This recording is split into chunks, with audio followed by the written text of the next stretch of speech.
Hello friends, welcome back to our channel. ఇవాల్టి special recipe వచ్చేసి దొండకాయ మసాలా కర్రీ చేసుకుంటున్నామండి. చాలా సింపుల్గా చేసుకోవచ్చు, టేస్ట్ అయితే చాలా బాగుంటుంది. ఈ సింపుల్గా దొండకాయ మసాలా కర్రీ ఎలా చేసుకోవాలో చూసేద్దాము. ముందుగా దొండకాయలు ఒక పావు కిలో తీసుకోవాలి. నేనైతే పావు కిలో కంటే ఇంకా కొంచెం తక్కువగానే తీసుకున్నానండి. వీటికి మొదలు చివర కట్ చేసుకోవాలి. అలాగే మనం గుత్తి వంకాయకి వంకాయ ఎలా కట్ చేసుకుంటామో దీన్ని కూడా అలాగే కట్ చేసుకోవాలి. 4 భాగాలుగా కట్ చేసుకోవాలి. ఇలా 4 భాగాలుగా కట్ చేసుకోవాలి. మనం గుత్తి వంకాయకి కానీ నూనె వంకాయకి కానీ ఎలా కట్ చేసుకుంటామో వంకాయని ఇది కూడా అలానే కట్ చేసుకోవాలి. దొండకాయలు ముందుగానే శుభ్రం చేసుకొని ఇలా కట్ చేసుకోవాలండి. ఇలా కట్ చేసుకున్న తర్వాత స్టవ్ పైన ప్యాన్ పెట్టుకోవాలి. ఇందులో 2 టేబుల్ స్పూన్లు పల్లీలు వేసుకోవాలి. పల్లీలు లైట్గా ఫ్రై చేసుకున్న తర్వాత ఇందులోనే 2 స్పూన్లు ఎండు కొబ్బరి కూడా వేసుకోవాలి.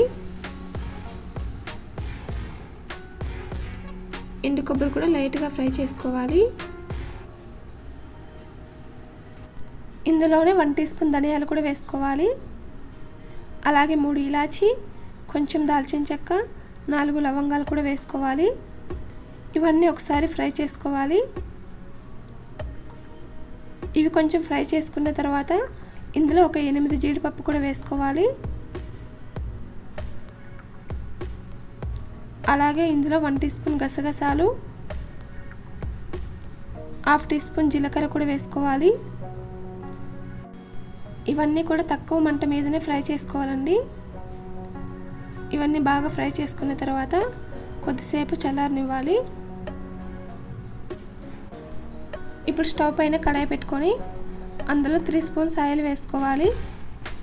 ఆయిల్ కొంచెం హీట్ అయిన తర్వాత ఇప్పుడు మనం కట్ చేసుకున్న దొండకాయలు వేసుకోవాలి. దొండకాయలు ఇలా ఆయిల్లో ఫ్రై చేస్తే తొందరగా ఉడుకుతాయి, అలాగే టేస్ట్ కూడా చాలా బాగుంటుంది.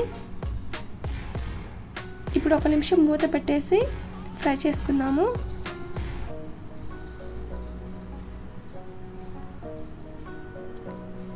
ఇలా 1 లేదా 2 నిమిషాలు మూత పెట్టుకుంటే సరిపోతుందండి. దొండకాయలన్నీ కూడా బాగా మగ్గిపోతాయి.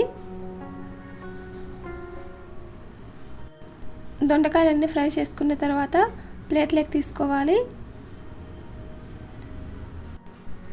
ఇందాక ఫ్రై చేసి పెట్టుకున్నవన్నీ ఇప్పుడు మిక్సీ జార్లో వేసుకోవాలి. ఇందులోనే కొంచెం అల్లం ముక్కలు, ఒక 5-6 వెల్లుల్లి కూడా వేసుకోవాలి. దీన్ని కచ్చా పచ్చాగా మిక్సీ పట్టేసుకోవాలి. ఇందులో చిన్న నిమ్మకాయ సైజంతా చింతపండు కూడా వేసుకోవాలి. చింతపండు వేసుకున్న తర్వాత ఇందులోనే కొంచెం వాటర్ వేసి మెత్తగా మిక్సీ పట్టేసుకోవాలి.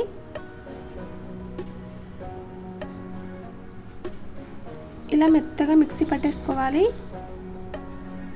ఇలా పేస్ట్ రెడీ చేసుకున్న తర్వాత స్టవ్ పైన కడాయి పెట్టి అందులో 2 టేబుల్ స్పూన్స్ ఆయిల్ వేసుకోవాలి. అలాగే ఆవాలు, బిర్యానీ ఆకు, 4 పచ్చిమిర్చి కూడా వేసుకోవాలి. అలాగే సన్నగా తరిగిన ఉల్లిపాయలు కూడా వేసుకోవాలి. నేనైతే ఇక్కడ చిన్న ఉల్లిపాయలు వాడుతున్నానండి. చిన్న ఉల్లిపాయలు అయితే టేస్ట్ చాలా బాగుంటాయి. అలాగే కరివేపాకు కూడా వేసుకొని ఇవన్నీ కూడా ఫ్రై చేసుకోవాలి.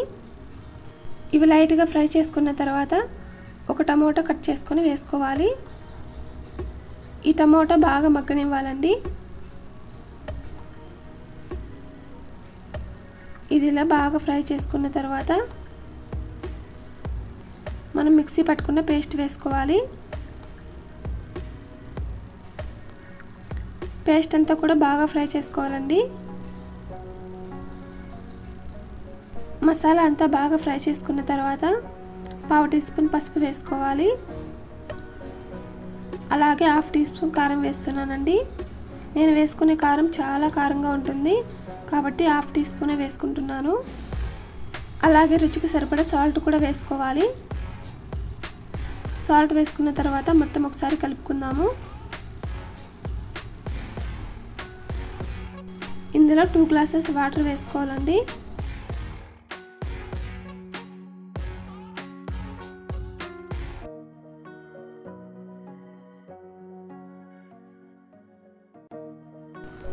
వాటర్ వేసుకున్న తర్వాత ఒకసారి బాగా కలుపుకోవాలి.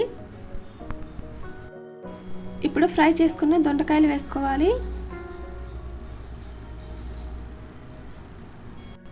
దొండకాయలన్నీ వేసుకున్న తర్వాత ఒకసారి బాగా కలుపుకోవాలండి. ఒకసారి కలుపుకొని మూత పెట్టేసుకొని ఒక 15 నిమిషాలు ఉడికించుకుంటే సరిపోతుంది. మూత పెట్టిన తర్వాత మధ్య మధ్యలో ఒకసారి కలుపుతూ ఉండాలి. ఒక 15 నిమిషాలు ఉడికిన తర్వాత మూత తీసేస్తున్నాను. కర్రీ అయితే మనకు రెడీ అయిపోయిందండి. స్టవ్ ఆపేసి ఒక 5 నిమిషాలు మూత పెట్టేస్తున్నాను. చూసారు కదండి, చాలా సింపుల్గా మనకు దొండకాయ మసాలా కర్రీ అయితే రెడీ అయిపోయింది. టేస్ట్ అయితే చాలా బాగుంటుందండి.